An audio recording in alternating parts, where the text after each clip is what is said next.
it's not just food. It's sleep. It's your spiritual formation. It's what you consume on television, how many hours you are on your phone, what social media does to you. We talked about pornography earlier. If that's what my intake is, then all of a sudden now I've got this separation from God. You cannot be the father at your highest potential that you could be if you're a fat, sad sack. Elijah's burnt out. He's tired. He's got a bad attitude. He's been out working. He's been out doing everything, and now he's burnt out. And God's like, rest and eat. You're paying tens, sometimes hundreds of thousands of dollars to fix these issues that could have been fixed by changing what you put down your throat.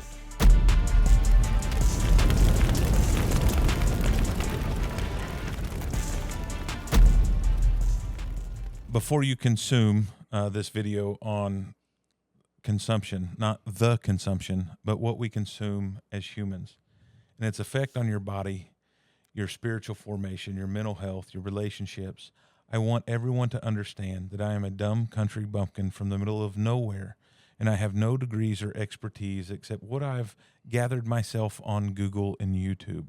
I am not a doctor. I am not a dietitian. I am not a medical professional. I have no authority other than my handsome good looks and my masculine physique and my six-pack abs to testify that what I am saying to you has any validity to it whatsoever. But please, please don't try this at home or do. Or do. And all the claims that you're about to hear have not been evaluated by the FDA. Episode 3. We're going to start out a little bit different today, if that's all right with you. Yeah. 1 Corinthians 6, 19 through 20 is a verse I've been going over a lot this week. The Apostle Paul says, "Or do you not know that your body is the temple of the Holy Spirit within you, whom you have from God? You are not your own, for you were bought with a price. So glorify God in your body." And so I've just been thinking a lot about glorifying God in our body and what that means. And so today's episode, welcome everybody who's joined us or will see this video. We're going to talk about the things that we consume and why that matters. How do we glorify God in our body, this temple of the Holy Spirit that he's given us? So you're telling me that it's not about tattoos? It's not about tattoos. That scripture's not about tattoos? If we want to jump to tattoos off the rip, we can. I have a pet peeve about tattoos. There's a lot of, not a lot of, there's a couple misused scriptures in the Old Testament to tell people they shouldn't get tattoos. Yeah. I tell my kids to try to keep them below your neck, right, and above your wrist so you can cover them up if you need to in a professional situation where they may be a detriment. Yeah. But, I mean, if you look at a temple, it's pretty ornate, right? Yeah. But my biggest pet peeve about tattoos are when someone is coming to tell you, because I have tattoos, I have several. Yeah. To tell you about how wrong your tattoos Tramp are, stamp. and they're 75 pounds overweight. Oh, yeah. And I'm like, well, what do you have to say to me about the temple? Yeah. Right? Let's Yeah. talk about honoring God in your body, Yeah. beating your body into submission. And I'm speaking as a fat guy. And Cassie, I want you to throw up a picture in post, and I'll send it to you of what I used to look like. And because people watching this are like, that's a big fat dude. I can talk about fat people. One, because I am a fat dude. But I used to be way fatter. Yeah. How much weight have you lost? About 130 pounds. Yeah. That's literally an 8th grade person. Like, that's an 8th grader. Yeah. That is 2.5 recliners. Yeah. Yeah. That I used to carry around, and I'm still on the way down. And I'm kind of in this weird spot right now where, like, I am in better physical health than most of the people that are much skinnier than me right now. Oh, absolutely. I You've got this thing called skinny fat. Yeah, I do a 5K every day. I'm in the gym 3 to 4 days a week, moving heavy things. Carnivore diet has saved my life, put my diabetes in remission, cured my cholesterol problems, my blood pressure problems, all that stuff. We can talk about carnivore diet in a little bit. But people always go to like tattoos and piercings when they're talking about your body being the temple, or don't smoke a cigarette. Yeah. And I prefer the fridge cigs. They're much healthier than somewhat. Somewhat. Listen, everybody's going to be on this aspartame kick in the comments, right? You have to drink 60 of these a day to get the dosage where aspartame just starts to become maybe a problem. All right. So drink your Diet Cokes, because that's a lot better than the full flavored, full bore Cokes that are full of sugar and carbohydrates. That's given 60% of the Americans obesity and diabetes. So, but cheers to that. But back to your tattoo thing, man. I'm not. Did you have any tattoos? and literally on my hands. And so that's the thing, is like, people come at you on tattoos. Oh, absolutely. Yeah. And I'm sure you've had people give you looks or even say stuff to you about your tattoos, but you're benching over 400 pounds. So yeah, that's the moment where they don't say it to my face. Yeah.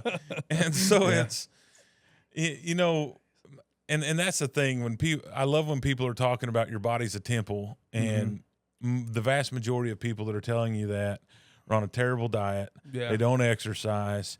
They're on a litany of medications just to keep themselves alive because they're so metabolically unhealthy. I think, yeah, okay, we can talk about tattoos and whether they're good or not.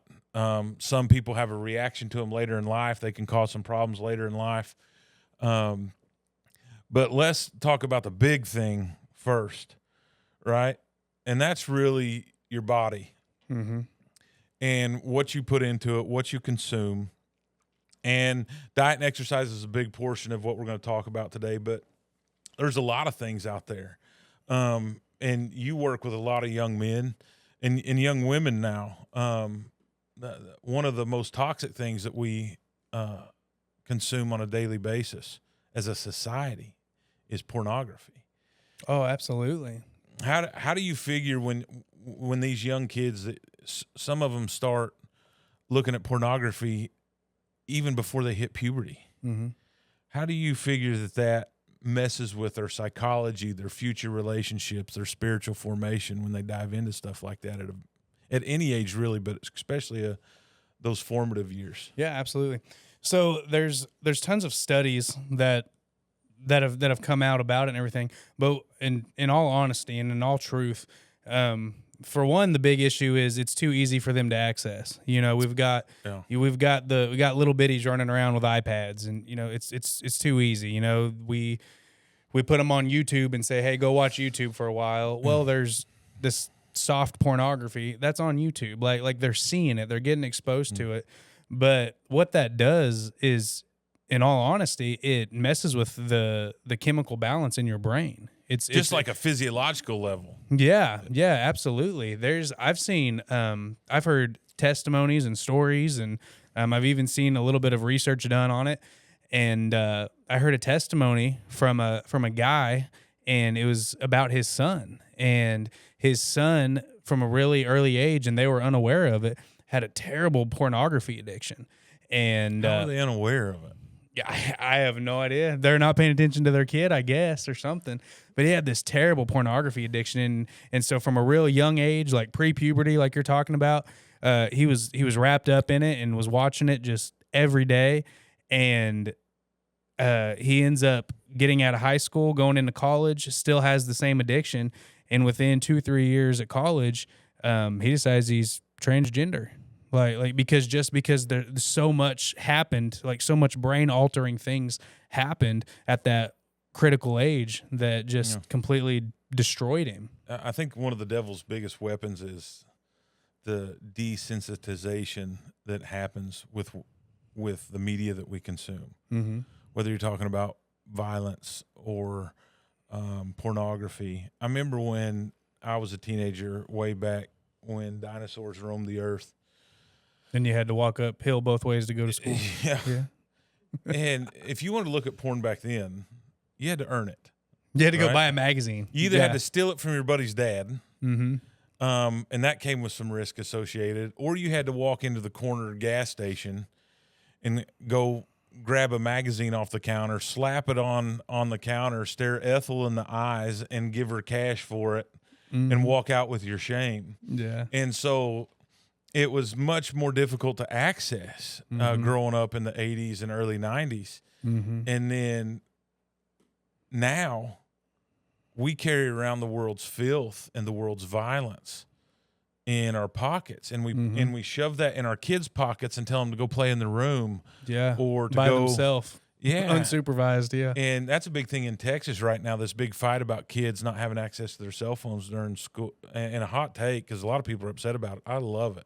Yeah, I absolutely love it. And there's already good reports coming in the first few days about kids are paying more attention in class. Yeah, they're talking to each other now. Yeah. And so I think it's having some positive effects. We'll see how it plays out. Yeah. Even I know that just as an example, Callisburg over here, because I just kind of stepped into that chaplain role for the school there. And so I see a lot of their stuff on Facebook, and I've interacted with a lot of parents and everything.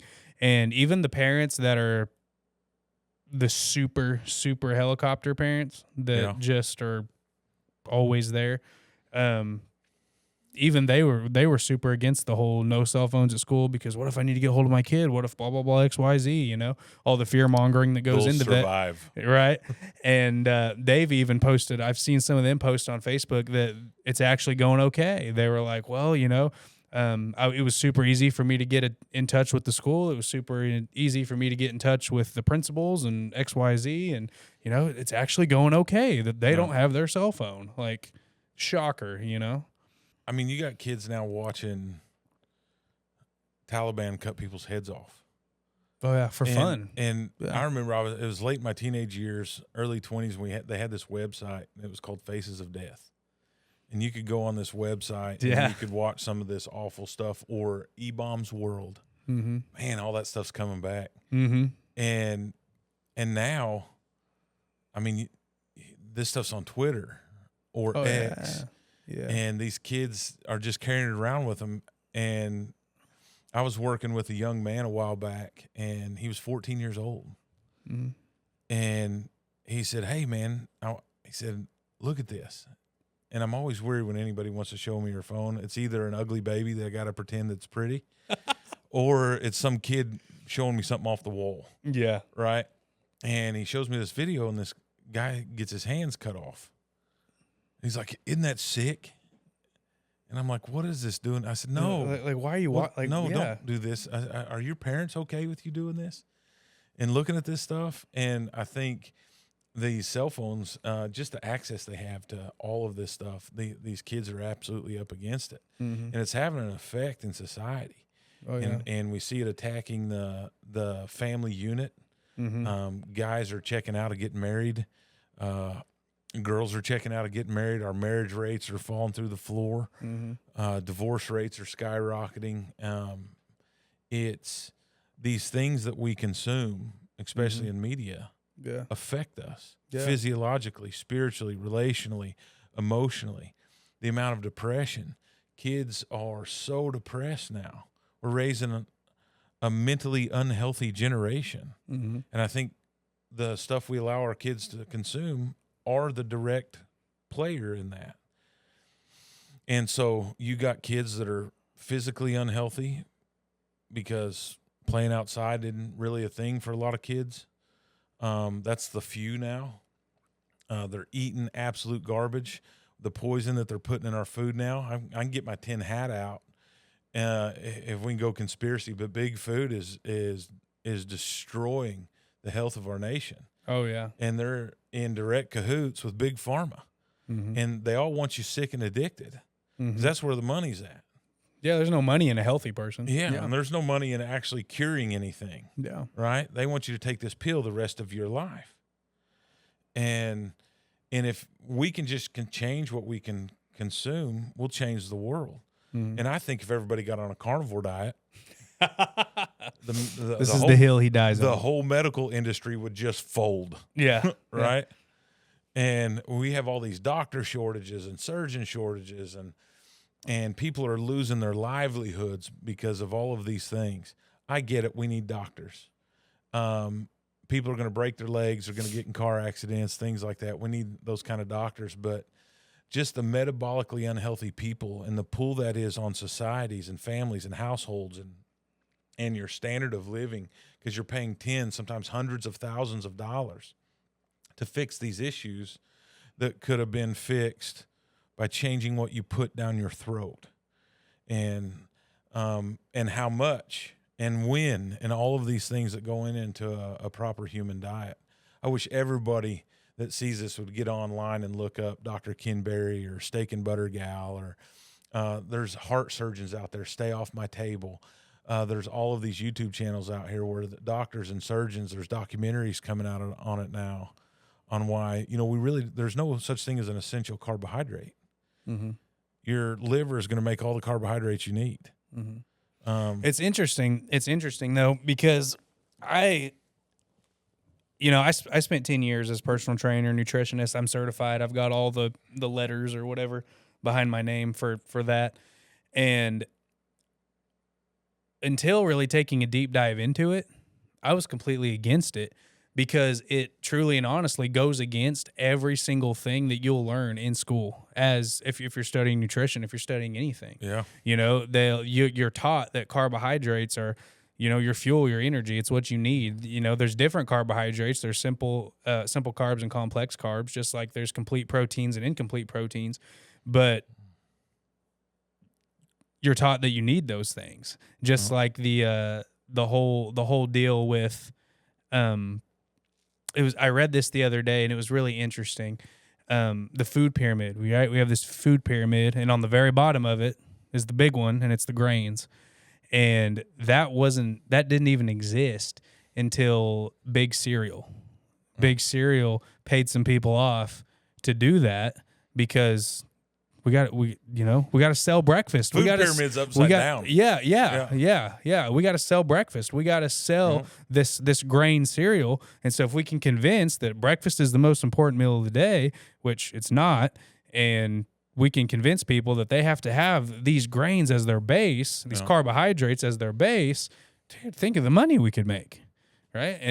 But that same system of education and thinking rolls into, the people that study nutrition, the people that study personal training, this people that study, these things, and it's all a lie. It's none of it's real. Yeah. 100%. I can get into seed oils and all that stuff, man. It's wild and what led me down this path wasn't just my obesity. Mm-hmm. When I got out of the Army, I struggled. And when I was in the Army, I was a big dude in the Army, but I wasn't fat by American standards. I could still go out and pass PT test, and I was really strong. I could walk forever. Mm-hmm. Runs were terrible, but I wouldn't fall out of them. Mm-hmm. I'd want to. But when I got out of the military and went through all my surgeries and stuff and just laid on my neck essentially for an extended period of time, but I kept eating.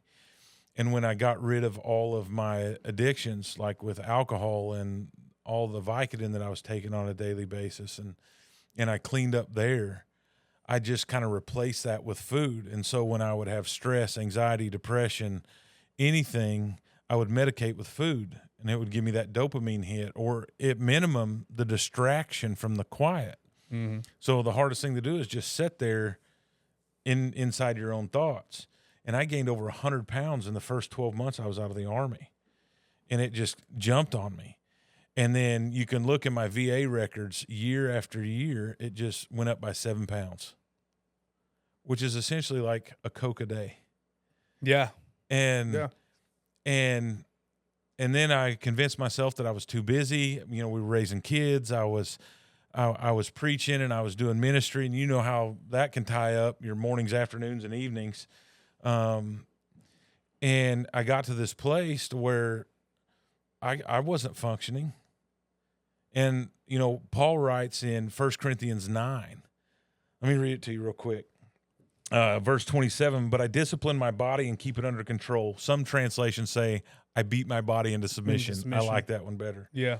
Lest after preaching to others, I myself should be disqualified. And I was disqualified. I was disqualified as a father, as a husband, as a man, as a minister. And because I wouldn't get my body under control. And I convinced myself that I didn't have time. I didn't have the energy. Kim was making delicious meals. We sat around the table every night, and I really showed my wife I loved her by eating everything on my plate and going back for seconds. And she loved that. And it got to the place where I just became sick. Mm-hmm. And all of a sudden, I'm up there teaching a Bible class, and I feel like I'm about to pass out. Yeah. And one of the nurses come up and says, "Have you had your blood sugar checked?" And I said, "No." She goes, "Well, what's been going on?" And I was like, "Well, man, I'm peeing like every 30 minutes at night.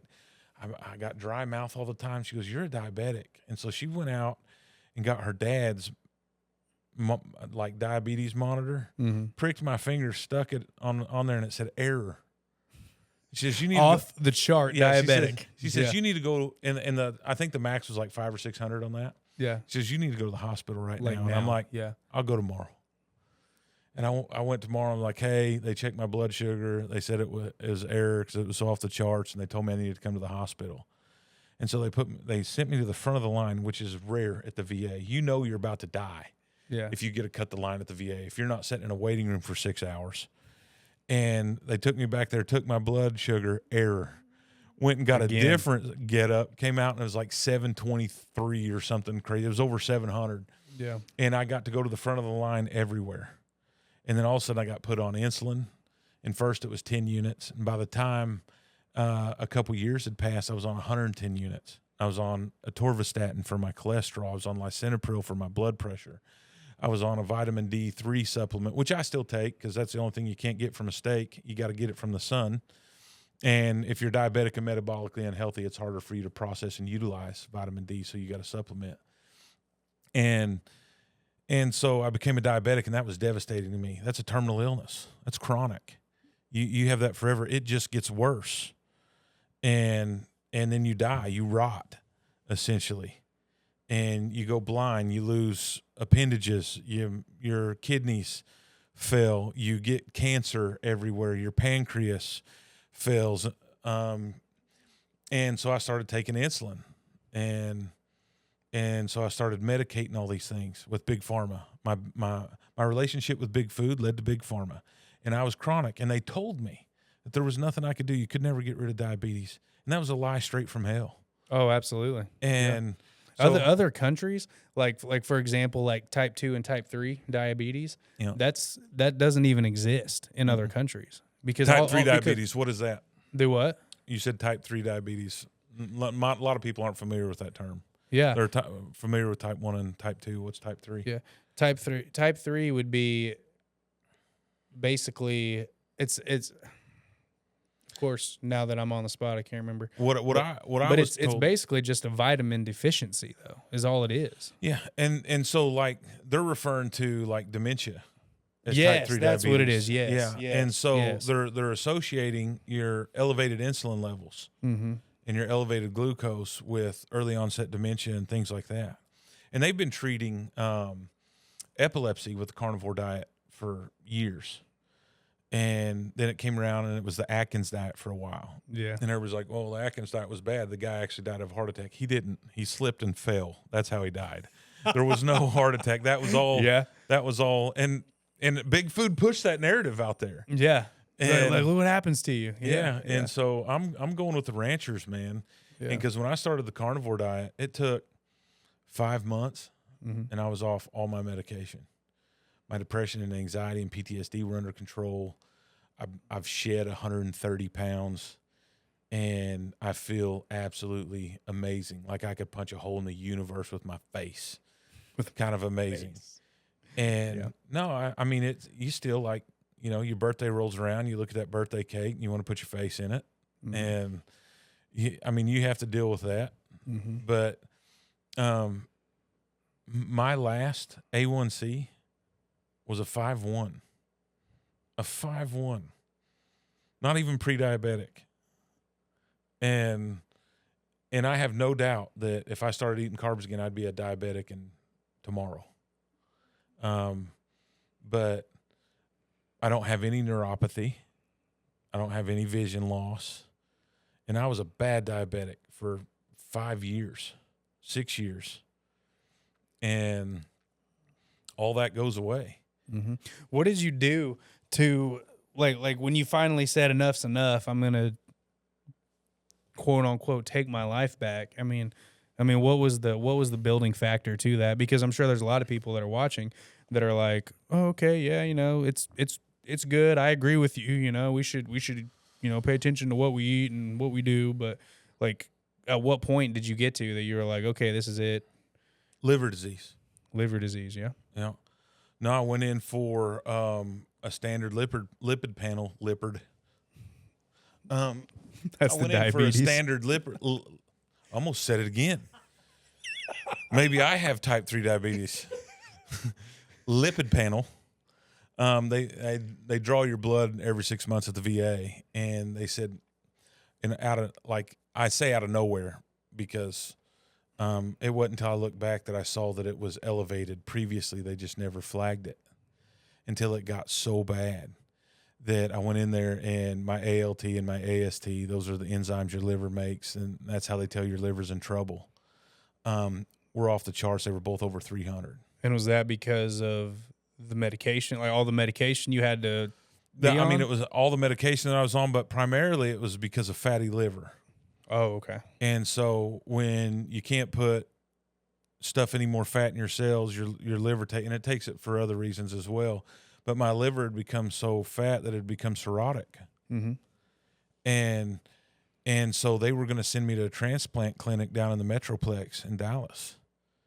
And they did an ultrasound on me, and my liver is supposed to be like 13 to 15 centimeters, and it was like 23 centimeters. Like it was struggling. And your liver is the most awesome organ in your body besides your brain. I mean, it's a unique ability to heal itself. But I was just outpacing it with my metabolic disease. And they did the ultrasound, and they said, well, you've got scarring on your liver. Well, that's fibrosis, which late stage fibrosis is called. It's like fibrosis 1 and 2, and then 3 and 4 is cirrhosis, where you actually become cirrhotic. Mm-hmm. And have you gone in and had them look at that again since 5 months? I went in and they did a nuclear dye test on my liver and my gallbladder, and you can see this dye go through my liver 5 months later, and my liver just lit up perfectly. Did more scans on it. Really? All of it's gone. Really? So Yeah. suppose I could start drinking again, honestly. Yeah. So I'm not sure though at what point there's like no going back, but there's supposed to be a point where it doesn't go back because there's so much scar tissue. Yeah, they usually it can't be healed. say you can slow it down at about 5, and it depends on what study you're reading. I get a lot of my stuff from the NIH. And fibrosis 2, you can kind of stay there.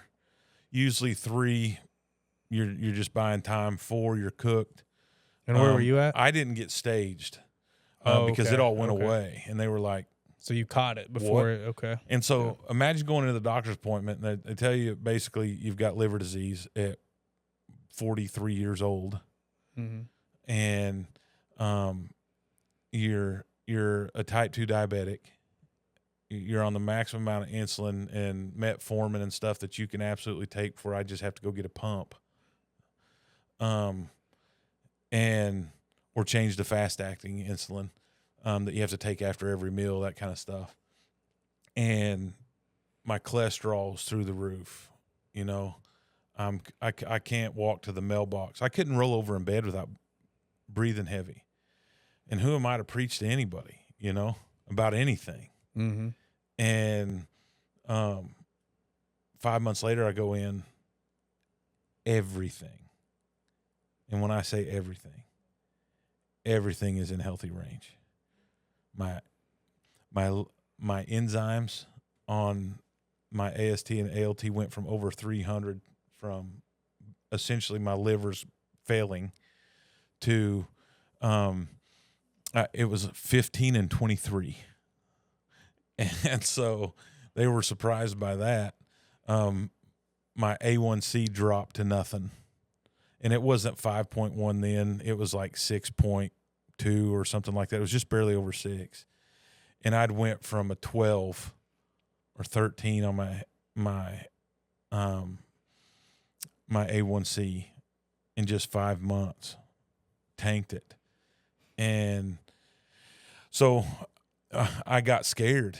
and I'm like, I've eaten myself to death. And so I went on YouTube. What's the cure for fibrosis or liver disease or fatty liver disease? All these words that I'd seen on my report. And what does this mean? And what does that word mean? And I got on YouTube, and it sent me to Dr. Ken Berry. And he had, basically, here's how you can heal your fatty liver. And he's a carnivore guy. He's a carnivore guy. He's one of the carnivore guys. And he said, all you got to do is eat meat. And I'm like, check. I can do that. Yeah, bet on that. All right. So I started doing research, and there's a lot of research around, 2 cups of black coffee a day, and basically a keto or carnivore diet. And so I went hardcore carnivore and just meat, eggs, butter, salt, and water, and 2 cups of black coffee a day in the morning. And I started walking, and I went out and I did 1 mile, about died. And then 2 miles a couple weeks later, about died. And now I do a 5K 5 to 6 days a week. And walking or running? Walking. No, I'm not running unless there's a bear chasing me or my wife's angry. Yeah. But it, could be the same thing. I've had all these knee surgeries and shoulder surgeries and all that stuff. All that pain is gone. Mm-hmm. My back pain. My kids used to have to help me out of my recliner because my back would be out all the time. My back doesn't go out. Like now it gets sore. But I don't even have to take like an ibuprofen or anything. I don't want to take anything that'll damage my liver. Yeah. Right. And so I started walking, and my son got home from university. And I found all this out in April, and he got home in May. And you've met Moose. He's an absolute animal. We have to throw up one of his flex picks to give him props. And he started walking with me and getting me in the gym. And then he took me to the gym, and he's wanting to be a physical therapist. And we wanted to do overhead shoulder presses. And I said, I can't do that. And literally with no weight on the machine, I could barely raise my arms above my head. And now I'm putting up 45s, 50s for reps. Yeah. And carnivore has changed my life, but it goes into that, what you consume. Yeah. Whether you're talking about media, whether you're talking about food, whether you're talking about your faith. And that's the thing, is hungering and thirsting for righteousness. That's a consumption scripture. Yeah. Blessed are those who hunger and thirst for righteousness, straight out of the Beatitudes in Matthew 5, for they will be satisfied. Mm-hmm. And for the first time, and I've been preaching for a long time. And I felt like the first time my cravings went from let's medicate, let's find all these reasons to eat and not change my life. And there's just this acceptance that society tries to breed into you. Oh, yeah. This is just the way things are. Yeah. Whether it's your okay. medical stuff or whether it's your diet, that's just the way things are. And people bring that to me, and they're like, how'd you lose all this weight? How are you doing this? And I tell them, and they're like, well, I can't do that. Yeah. You're right. You're right. Yeah. It is a self-fulfilling prophecy. Yeah. You can say you can or you can't. Both are right. Yeah. But if you do it, I mean, your wife's, we've got her on carnivore diet, 2 weeks? My wife, and she's 2 weeks strong. She's lost over 10. She's in double digits in weight loss. Yeah. And the stomach bloat's gone. The headaches are way less. Yeah.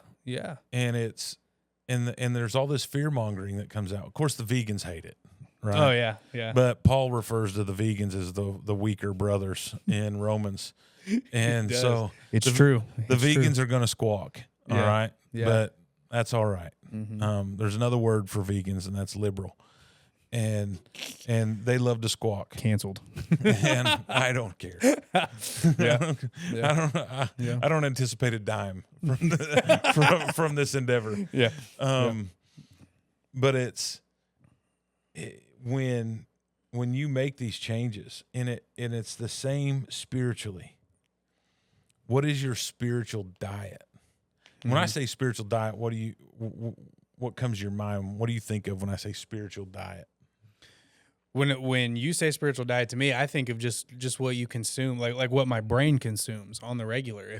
If I'm, like we talked about pornography earlier, if that's what my intake is, then all of a sudden now I've got this separation from God. But if my spiritual diet, my spiritual intake is constantly scripture, it's constantly Bible study, it's constantly worship music, it's constantly things like that, then to me that's when I feel like there's the most, I have the most connection with God. I'm the most present in those moments. It's just, I think people want to be good Christians, or they want to know, how do I build my faith? Mm-hmm. And you have to eat, and that's what they don't do. Yeah. Well, that's what it talks about in Kings with Elijah. Elijah's burnt out. He's tired. He's got a bad attitude. He's been out working. He's been out doing everything, and now he's burnt out. And God's like, rest and eat. Here's a snack. God Rest brought him and a eat. snack and told him he could take a nap. Yeah, literally. Right? Yeah, and that's what he did. He goes up into a cave on Mount Sinai for a few days and just rests and eat. And solitude is a spiritual discipline. And I think what we physically eat is a spiritual discipline. Oh, absolutely. And 100%. we try to, and all of the things that we talk about, and I'll bang my head against the wall all day. I'll die on the carnivore cross. But if we don't take seriously what we put into our bodies in whatever form it is, you're not going to grow spiritually. Mm-hmm. And if you want to grow spiritually, you have to eat. It's like you in all of your muscly manliness have to eat a gross amount of protein, right? You're eating much more now that you're carnivore. Yeah. And it's hard to get that many calories. In order to have the mass that you have, especially naturally, it requires you to eat. You can't go on a 1,500 calorie a day diet that's got very little protein in it and do what you do. And it's the same thing spiritually. What we consume spiritually. How much are you praying? How much are you studying? How much are you fellowshipping with your Christian brothers and sisters? How much are you serving? All of these spiritual disciplines that we have laid before us in Scripture, which one that we don't do anymore because we're all fat and disgusting, is fasting. And that's all over your Bible, Old and New Testament. Absolutely. And there's some, depending on the translation you're reading, they've taken it out of some of them. Depending on the year, and I think it's in the NIV, depending on what year rendition I can't prove you it, have. but Big Food had something to do with that. They supported somebody on that panel that took out the word fasting, because you know how much money they make those 3 days or 5 days or 7 days you're not eating? Nothing. Yeah. And that's the thing. People like fasting. It's so foreign and so odd to us now because we live in abundance. Yeah. And just getting somebody to fast for 24 hours. They're like, "Oh, there's no way. That's too." And when I tell them that I fast, I do an 80-hour fast every month, and I do a 24 to 36-hour fast every week on Sundays. They think that is impossible. Well, it's not. Yeah. Trust me, you've eaten enough calories. I've got a pizza stored up just below my belly button right here that I can eat while I'm fasting. And what it does for you as far as autophagy, what it does for you metabolically and things like that. I mean, there's just so much out there in research now that tells you how good that is for you. And there's some people that can't do it for various reasons, but this "I can't" mentality, it permeates not just food and exercise, which is where society kind of acknowledges that it is. It's spiritually. It's in your marriage. It's in your career. It's this, all of a sudden, the can-do American spirit is turned into "I can't, that's too much, that's too hard, that's too difficult." Yeah. And it's like, I don't know if it was David Goggins or who it was, but choose your hard, right? Yeah. I say that all the time. Yeah. Being fat's hard. Being healthy's hard. Choose your hard. Mm-hmm. Being divorced is hard. Being married can be hard. Choose your hard. Mm-hmm. I absolutely love that. David Goggins says a lot of stuff. I watched one reel. He says, people who say they can't, it's not because you have a toxic relationship with food or you're addicted to this thing. He just calls you a filthy word and says, that's what you are. That's what your problem is. You're just a filthy, lazy word. Yeah. Yeah. And so David Goggins, and it's crazy. He'll say stuff like that. And he talks about God and how God is his motivation. Mm-hmm. He says, God is the only person that I really love. And it's wild. And he just finished like a 200-mile race that he didn't tell anybody about. They like noticed him crossing the finish line, and they're like, and he's like coming in like jogging like he was on like a 2-miler. And he's like, man, what's up, everybody? After just running 200 miles through the mountains. Yeah. But there's some kind of spirit that he has. That some of these guys have, these adventure race guys, these long distance runners, these bicyclists like Tour de France guys and stuff like that. They understand what they put into their bodies matters. And it's not just in you've been in rodeo, you've been in sports, you're working with a football team right now as a chaplain. You inherently know what you digest is going to create outcomes, good or bad. Yeah. And it's not just food. It's sleep. It's your spiritual formation. It's what you consume on television, how many hours you are on your phone, what social media does to you. And it affects us. And we all think that we can kind of rise above influence. But we can't. No, absolutely not. How many reels do you have to watch that are black people fighting in the street before you become a racist? How many reels do you watch where white people are acting like snobs before you start buying into white privilege? Mm-hmm. How many all men are pigs reels do you have to watch before you start to think, man, men are terrible? Mm-hmm. Or all women are cheaters or Instagram skanks. And you watch that stuff and you say, well, that's all. And you start thinking that about women. Or how much information do you take in of why marriage and having kids is not what leads to happiness and fulfillment. It's the pursuit of money. Yeah. That'll do it for you before you start to buy into that. And none of us, even the best of us, aren't above influence. Absolutely. And everything is an influence. And Christian, and especially men I want to talk to, you cannot be the father at your highest potential that you could be if you're a fat, sad sack. Absolutely. You can't. And that's my biggest regret from my fatherhood is I still coach teams and taught my son how to throw a ball. But I think of all the things that we could have did even above and beyond that. Because I convinced myself, well, I'm doing these things. Yeah. But just as long as I'm doing the bare minimum. Just as long as I don't have to walk up a flight of stairs to do it. Yeah. I'm good. Yeah. Or even with my wife, I'm not comfortable traveling because I'm already a big dude. But when you take big and obese, traveling isn't fun. And guess what? Everywhere else in the world doesn't make chairs that support me. Mm-hmm. All right. Everywhere I go, I'm having to squat on chairs so they don't blow up. And so you just decide not to travel because it becomes too freaking difficult. Yeah. Well, the other side of that though is you have a wife, you've got kids. At a time they were at home. Dude, what are you going to do when somebody kicks in your door and you're too fat and tired to get out of bed and defend yourself or defend your family? When my heart gives out, I'll fall on top of him. Yeah, exactly. That was my best defense. Or with me, it was guns, right? Yeah. You know? Yeah.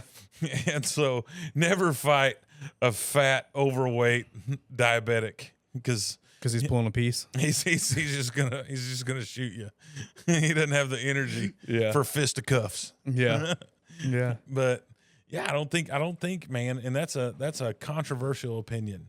Yeah, absolutely. And there's going to be, and I don't mean there's an overweight man watching this to try to invalidate him as a father. He may be a good father, but he will not reach his potential that he could be.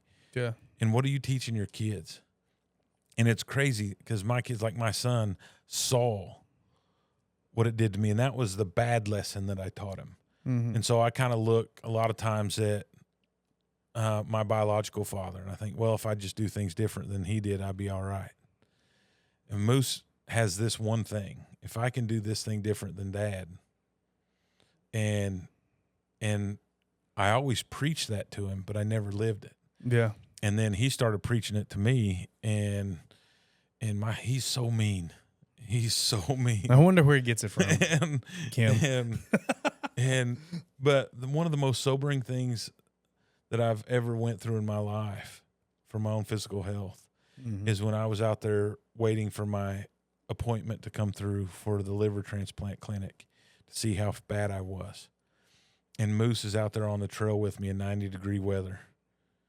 And he said, Dad, he said, don't worry. He says, if you need a liver transplant, he says, I got you. He said, I'll give you mine. And that's how they do liver transplants. They take half of it, and it'll regrow itself into a full liver in like 6 weeks or something stupid like that. Yeah.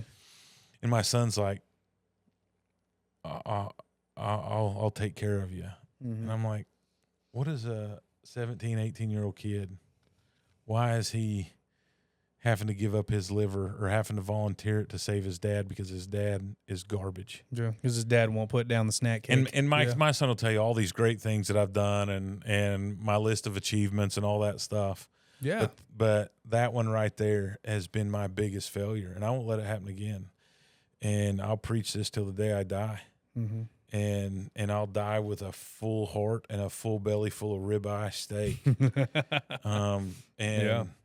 And it's I never want to see dads to be in that position where they're out of breath and they can't keep up with their children. And if you can't keep up with them, how are you going to lead them? And I think everybody needs to be on carnivore. Look up Dr. Ken Berry.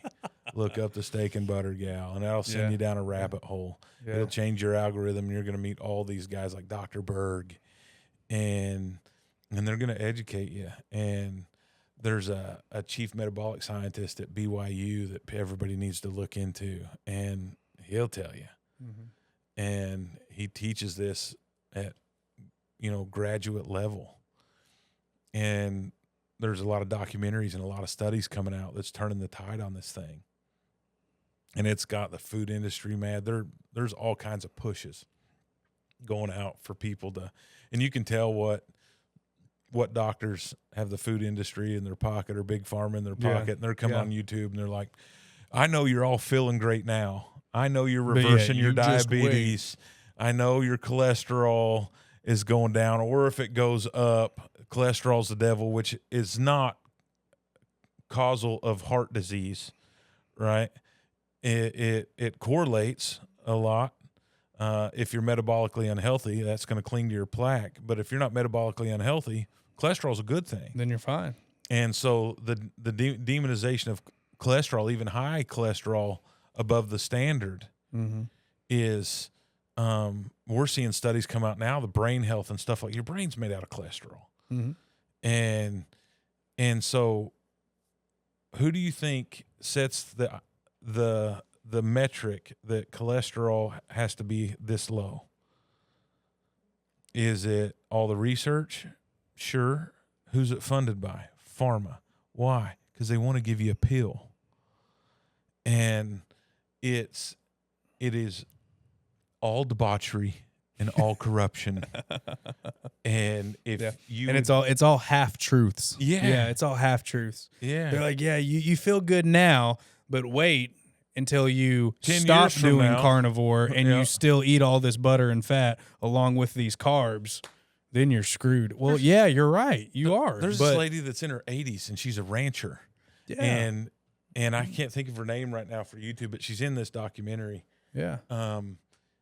And a lot of people talking about the proper human diet talk about her, and she's still like riding horses and jumping over fences like she's full on ranching Mm-hmm.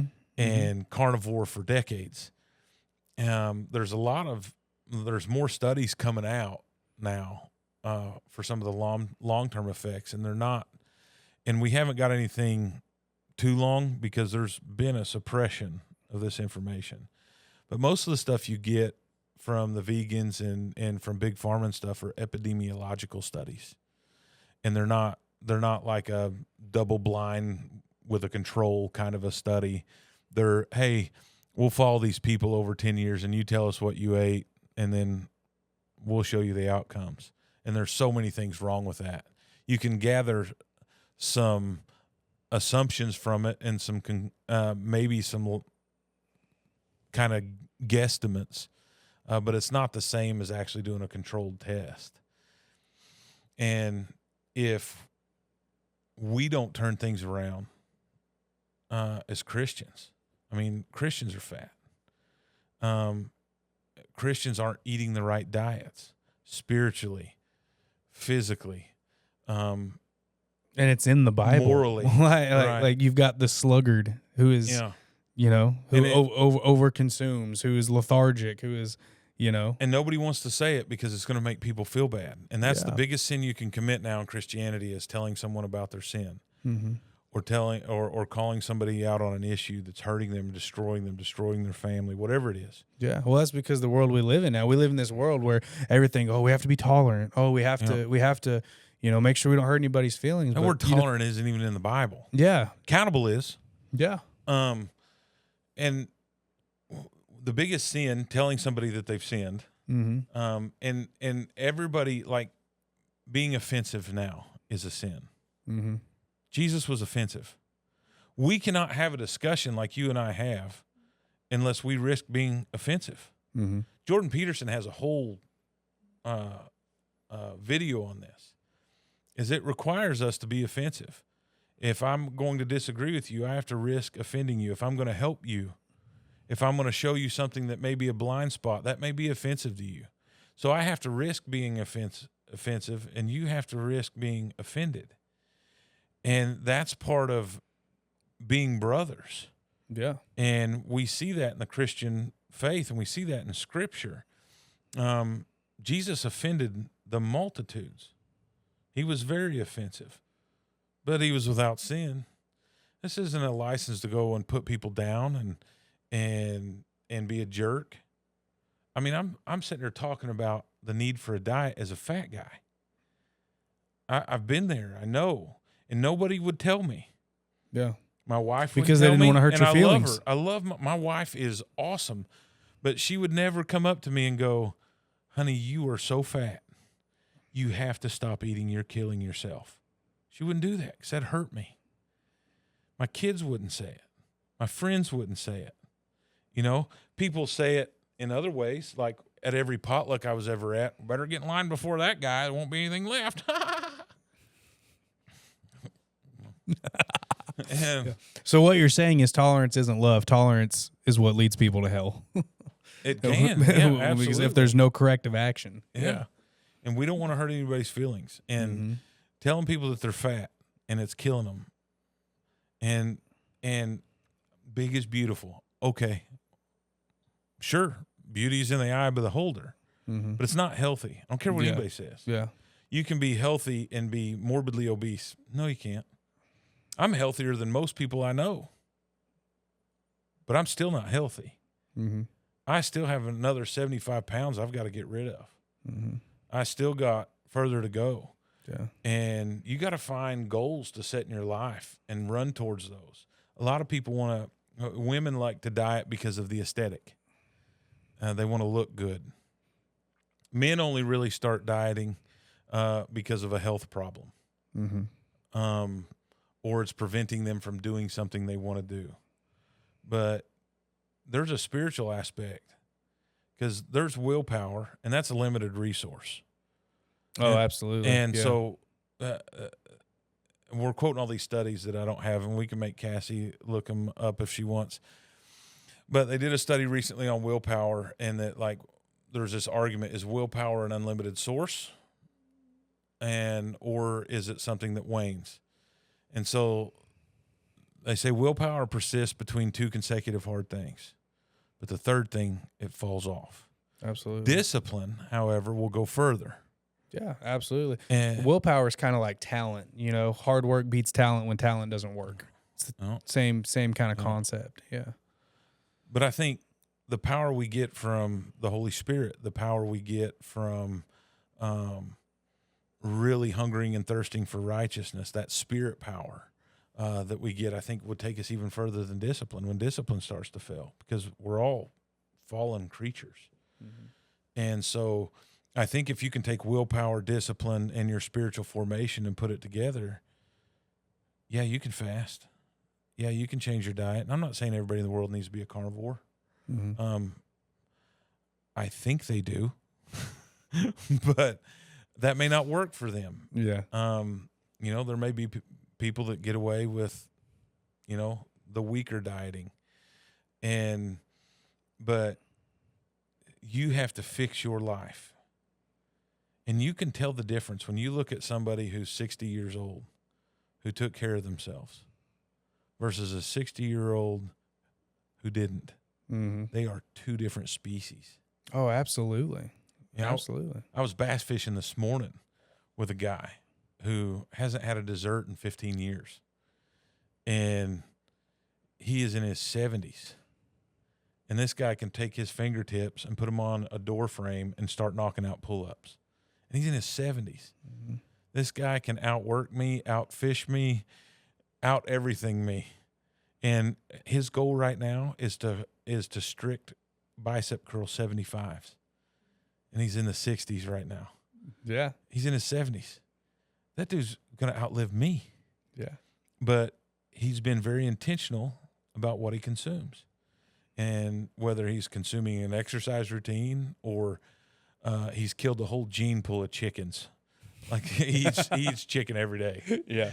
And I'd like to switch him to beef, but I don't think he'll do that. Yeah. He's fine. Yeah. Yeah. He's good.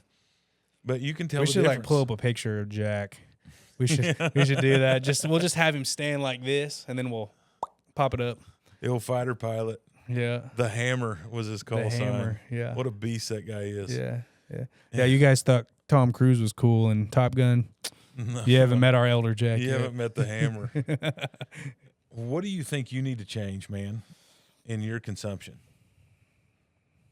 Because I don't have it right. And I know you don't have it right, even though you may think you do, but you don't. Man, I definitely don't. So I've always been like a PR chaser, you know. I wanted big numbers on my lifts and stuff like that. Yeah. And recently, you know, because my wife, she started carnivore, everything like that, and so I started doing it with her. And so recently I've kind of changed it up too. You know, I've been doing that. I've focused more on reps and getting the right range and all that stuff, and really just kind of maximize it, and really kind of looking for more of a just a better physique, you know? Because like, I mean, I'm a big jacked up dude, but I'm certainly no Greek god, you know? Like I'm not tore up from the floor up like Pretty Moose. close. Yeah, not tore up from the floor up like old Moosey, but. And so I've been kind of, you know, changing it up a little bit, maybe working a little bit more towards that. Because my whole life it's been like basically bulk. because that's the funnest. Yeah, I'm chasing PRs, man. And so for me, it's been a huge learning curve in doing this. And honestly, it's been tough because, you know, I went from a pretty low fat, high protein, pretty good high carb diet, and it was performing for me as far as what I wanted to do. Yeah. And now I'm doing something completely different. And so honestly, it's tough. Like, so, I mean, I'm still trying to figure it out too. Something that I should honestly probably eliminate out of my diet though is the energy drinks, but it's so hard. But yeah, for me, that's probably something I need to eliminate just for overall health benefits. My wife gets frustrated with me sometimes. What about outside of food and drink? Outside of food and drink, something I need to eliminate? Yeah. Man, that's a good question. I don't know. Let's ask the camera lady. What do you think? You don't know. I don't know. Help me. I bet Cassie has a list. Oh, I'm sure she does. Yeah. I mean, I would say you'd switch. Oh yeah, dude. So I became kind of a nerd lately. We bought this. Are you stimming right now? Because you're rocking a chair that isn't a rocking chair. Am I stimming? Thinking about playing a Switch. He's like, oh, she mentioned the Switch. Please make it stop. Yeah, no. So like, I'm not a video game guy at all. Like, Yeah, that's what like, you told me. Yeah, like I grew up like middle school playing like video games and stuff. Played like Madden and Halo back when that was out. But like through high school, college, I didn't play games or anything, and that was definitely not ever my thing. And so for whatever reason, a couple months ago, we bought like this Switch so we could play Mario Kart or whatever on it. And so we did that for a while, and then it was like a bug that got me, and now I'm a gamer on the Switch. What are you playing? What am I playing? Yeah, just Mario Kart? No. I'm fixing to play Madden because Madden dropped today. So Oh, it's is that it's where you're going football after here? season. I've been a gamer my whole life Yeah. and love it. And, Yeah. and that's Yeah. one of the best ways that I keep up with guys from my past. And Oh, you guys like I play keep together? I keep up with my Yeah. son because it's a little weird to call my son and just be like, "Hey, buddy, Yeah. Hey, buddy, what's going on? tell me about your What day." you And been he's doing? like, he's like when Kim asked me like, "Hey, what'd you do today?" And I'm like, "Church stuff, Yeah, the normal, normal stuff. nothing worth reliving." Yeah. You know, Right. Right. But if I get him on a video game and we play together, we can talk for 3 or 4 hours. Oh yeah, absolutely. And so I disagree with that's something that you need to stop consuming. You need to make sure that you keep it in the box. Yeah, absolutely. Right. Yeah. I would like to say I was not saying he needs to stop it completely. I think that's what she said. I think it's what she said. Yeah. You can't see this, but Cassie is off camera shaking her hands at us in disapproval and disgust. Because I feel like you were throwing shade. Like, you don't need to stop. I wasn't saying you need to stop. I'm the one that said we should. She's yelling now. You can probably hear her. Yeah. I'm all about it. I'm not all about 8 hours at a time. Yeah, that's facts. Making all the carnivore meals. Yeah, that's facts. Yeah. That's fair. In That's case you totally didn't fair. hear that, Because she's okay with him playing video games. What she's not okay with, for all the viewers at home, yeah. is him playing for 8 hours at a time while she's cooking all of his carnivore goodies. Yeah, yeah. And with that's- that, I agree. Yeah, Cassie. that is very fair. I'm not even gonna lie. Yeah, when we first got it, it was like, ooh, fun new shiny object. And so yeah, it was pretty bad for a couple days, or maybe a couple weeks, honestly. Yeah. I was like, nice. But yeah, it's since then been, I don't know. I think for me, I have like a pretty addictive personality, and so it was like David oof, Goggins would oof. say you have something else, but Okay, what would he say? we can't say that on a Oh, you Christian can't say it on. podcast. Oh, Yeah. okay, I got you. Yeah, but I have like a pretty like addictive personality. So like every once in a while, I'll go in like spurts, like with that or something. And so, like when I'm feeling it, I'm really feeling it, and then I'm like, I'm bored of this. Like let's go do something Sell else. it and go find a new hobby. Yeah, Yeah, I exactly. do that. Yeah, and I yeah. do that like with big things, like motorcycles, boats. Yeah, I'll find a hobby and that's my fixation. yeah, exactly. Yeah. And a little escapism is good. Mm-hmm. 8 hours at a time, probably not so much. Yeah. But consumption is important. And that's what we want everyone to take away from today. You are what you eat. Mm-hmm. Spiritually, physically, relationally, emotionally. Yeah. Be careful what you allow in, and that includes the friends that you allow to influence you. Bad company corrupts good morals. Be strong. Be a man. Fix it. Mm-hmm. But actually, fix Yeah. it, and don't start Monday, because you're not going to start right now. Start Before you click off this. Yeah, before you hit the X to exit off of this, start right now. Decide. Make a decision. But first, hit like, share, and subscribe, and ring that bell. Let us know what you think in the comments. Yeah. Find that dog in you. Get that dog. And scene.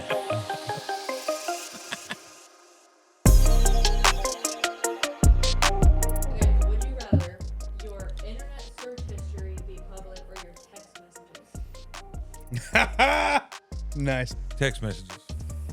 Really? Yeah. Are we still rolling? This is going? Okay. Because I don't want my wife to see how many times I Google the divorce lawyer near me. Kim, She'll You've never been watch warned. this. she'll never watch this. No, definitely internet search history for sure. Because We're all waiting with bated breath. yeah, because I be texting my wife. Spicy text. What? Perhaps so, but it is legal. I have permission. I have a permission slip to do so. So No, it would definitely be. I'd rather my internet search history. I mean, that still might get me in trouble, but not because I'm looking at the dark web or yeah, because you're not consuming pornography. I'm not consuming pornography. Okay. If I am, it's on the church computer because all of my computers are all linked together in search history. So my secretary can walk up in there and click Google and see what I've looked at. It might raise some suspicion because I'm like, does broccoli cause brain cancer or something like that? But the text messages, I get a lot of personal texts. From couples that I'm working with, obviously personal text with my wife. Yeah. And my children, I don't want those conversations public. Not really to protect me, but just protect them and their confidence and things like that. And probably a little bit to protect me too, other text messages. Now, what really would make it spicy, my internet search history would be benign. You'd be bored with that. I think what would really get people would be the Instagram reels that we share inside of our family. Oh yeah. Yeah. You send me some pretty funny, kind of out there stuff, so I would be interested to know. I don't know what your algorithm is, man. Because I don't know. Mine, I feel like mine changes every week. Like I just be getting random stuff. Oh, maybe so. Yeah. I find a different interest every week. Yeah. Maybe so. Yeah. Because sometimes it'll be Jesus reels. Sometimes it's fishing. Sometimes it's just unhinged. Whatever. They throw in a car accident where somebody got ejected in there out of nowhere. Yeah. And you're like, whoa! Whoa, what is this? What else I'm we telling got? you, it's poison, man. Yeah, I know. It's all poison. Yeah. Oh, another reason, if you're watching, for you to hop on carnivore, if you didn't know, because you said broccoli. Does broccoli cause brain cancer? Broccoli's not even a natural occurring vegetable. It's not. It's weird. We created it. Yeah, we created it. It's not even real. Most of the stuff has been so genetically modified, it's completely lost almost. I mean, it kind of looks like what it used to be. Mm-hmm. But everything's been so genetically modified. Nothing is in its original form anymore. Yeah. Did you know bananas are actually completely made the way broccoli was? Because the original banana crop, 100 years ago, whatever, it died out. There was a drought, and it all died out, and so they had to recreate bananas. So even bananas, they're not real. Why are you throwing meat at me? We're Chomps is not a sponsor, but they could be If they want to. But probably Because we're won't on be carnivore. after I try this thing. I told this is the most. Chomps is a great beef stick, 0 carb, all meat, grass fed, and finished. Which doesn't really mean that much. It's not as much as people on YouTube says it does. But this is a taco flavoring. And we're going to try it to show you how easy it is to be carnivore. You ready? Or uneasy. You ready? Taco flavor? Oh, I shouldn't have smelled it. Oh, nope. Just spit it out.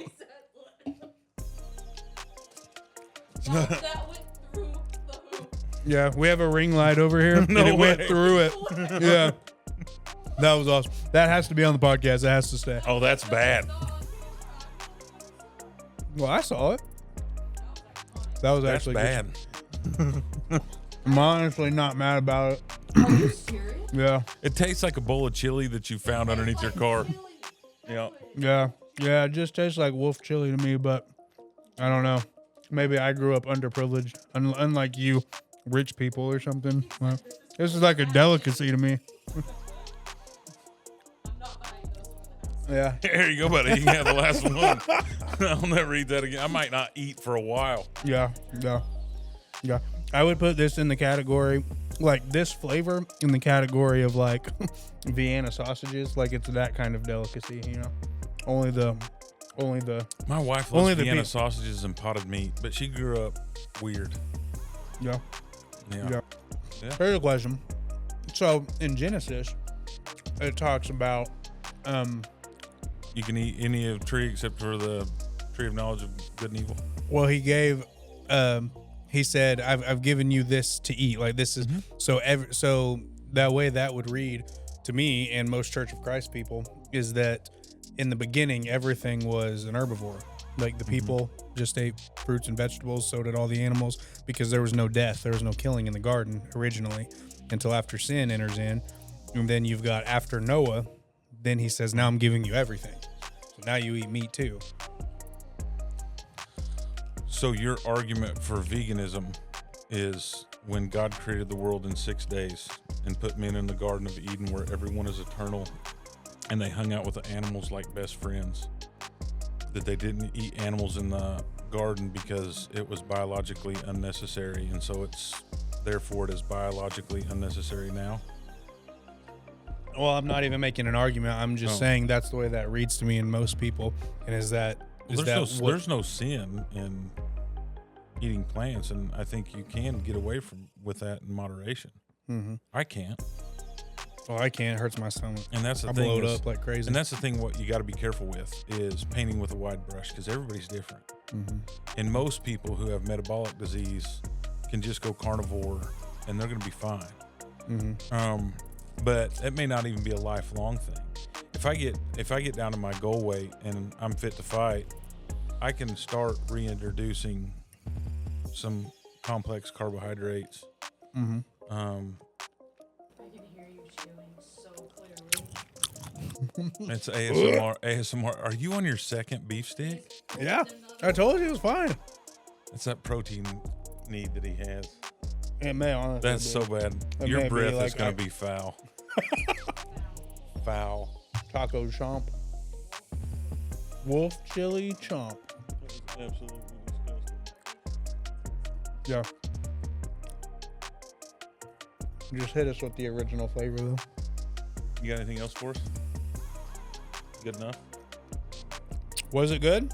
Was it okay? Fire?